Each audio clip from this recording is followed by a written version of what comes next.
তো মুসা আলাইহিস সালাম বললেন, আল্লাহ আয়াগলিবু কান্নাউমু, আল্লাহ আপনার কি ঘুমে ধরে না? আল্লাহ বললেন, কোনো কথা বলা যাবে না, দুইটা গ্লাসের ভেতরে পানি নাও আর পানি ভর্তি গ্লাস নিয়ে তুর পাহাড়ের উপরে দাঁড়াও। সাইয়েদনা মুসা আলাইহিস সালাম দাঁড়ালেন। আল্লাহরে আবার জিজ্ঞেস করলেন, আল্লাহ আমি জিজ্ঞেস করলাম কি আর আপনি করতে বললেন কি? আল্লাহ বললেন, কথা বলো না, যা বলেছি তাই করো। আল্লাহর সাথে বেশি কথা চলে না, তিনি সব রাজার বড় রাজা, মহারাজা। চিল্লা এখন ঠিক কিনা? তো মুসা আলাইহিস সালাম কিছু বলতে পারে না, পানি নিয়ে দাঁড়িয়ে রইলেন। মুসা আলাইহিস সালামকে আল্লাহ বললেন, তুমি দাঁড়িয়ে থাকো। আর ঘুম রে বললেন, ঘুম তুই মুসারে ধর।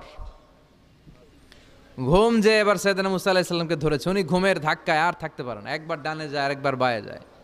ঘুমের ধাক্কায় হঠাৎ করে কাত হয়ে পড়ে যায় আর গ্লাসগুলো মাটিতে পড়ে খান খান হয়ে ভেঙে যায়।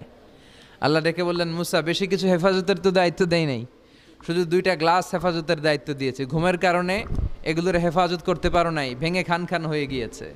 আমি যদি তোমাদের মতো ঘুমিয়ে যেতাম তাহলে পৃথিবীর সাথে সূর্য লেগে, সূর্যের সাথে চন্দ্র লেগে গোটা মহাবিশ্বটা এভাবে গ্লাসের টুকরার মতো খান খান হয়ে যেত রে মুসা।